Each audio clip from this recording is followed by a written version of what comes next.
ஒரு குக்கரில் 2 டீஸ்பூன் அளவுக்கு வெண்ணெய் சேர்த்தி வெண்ணெய் உருகுனதும் ஒரு பெரிய வெங்காயம் 20 பல் பூண்டு சேர்த்தி நல்லா வதக்கி எடுத்துக்கலாம். கூடவே கேரட், பீன்ஸ், உருளைக்கிழங்கு காய்கறிகள் சேர்த்திக்கலாம். இது மொத்தமாகவே 1 கப் அளவுக்கு தான் இருக்கும். காய்கறிகள் நல்லா வெந்து கொடுக்கறதுக்காக 1 டம்ளர் அளவுக்கு தண்ணி, தேவையான அளவு உப்பு மற்றும் மஞ்சத்தூள் சேர்த்தி நல்லா வேக வச்சு எடுத்துக்கலாம். வெந்த பின்னாடி மத்து போட்டு கடைஞ்சிடலாங்க. எதுக்காக மத்து போட்டு கடையிறோம் அப்படின்னா, சூப் குடிக்கும்போது சிறு சிறு காய்கறிகள் நமக்கு வாயில் வரும், க்ரன்ச்சியாக இருக்கும், சூப் குடிக்க ரொம்ப டேஸ்டியாக இருக்கும்.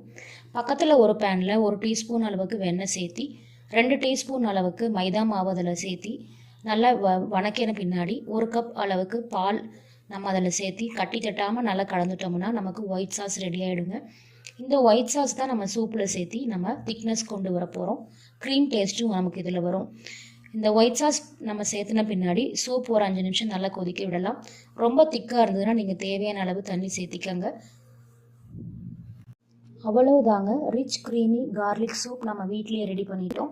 இது ரொம்ப டேஸ்ட்டாக இருந்துச்சு. முக்கியமாக இந்த குளிர்காலத்துக்கு நம்ம இதை வீட்டில் செஞ்சு கொடுக்கும்போது குழந்தைங்களுக்கு ஏற்படுற காய்ச்சல், சளி, இருமல்லேருந்து நம்ம அவங்கள பாதுகாக்கலாம்.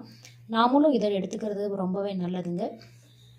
ஸ்பைசிக்கு இதில் நான் ஒன்றுமே சேர்க்கலை. நீங்கள் விரும்பினா இதில் மிளகுத்தூள் சேர்த்திக்கலாம். ஆரோக்கியமான வாழ்வு ஆரோக்கியமான உணவில் மட்டுமே. மிக்க நன்றி.